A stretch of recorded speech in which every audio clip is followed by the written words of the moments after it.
Видели, что вместе с нами скорбили и все люди, которые проживают в нашей стране. И на утро прилетел президент Российской Федерации. Он сказал, что он видел ситуацию одну с Москвы, и когда приехал на место, он совершенно по-другому посмотрел на ситуацию, которая была в Ингушетии. То есть это тоже очень важно, поддержка.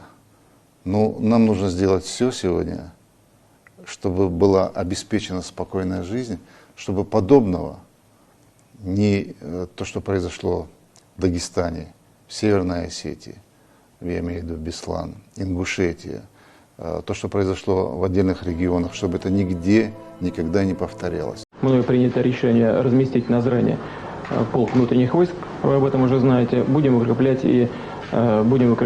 и подразделения Министерства обороны.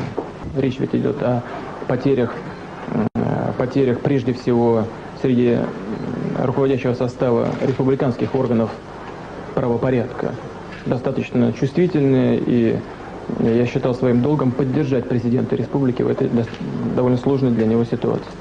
Первое. Второе. Нужно было посмотреть и самому на месте убедиться в том, как происходили эти события, и реально на месте посмотреть эти результаты боестолкновений.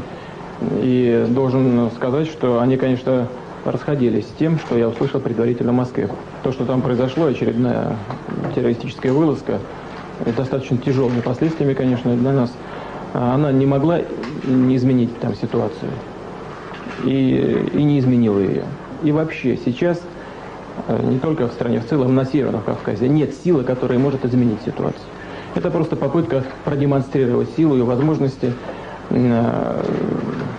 отработать деньги, которые проплачены спонсорами, и попытка дестабилизировать ситуацию в республике.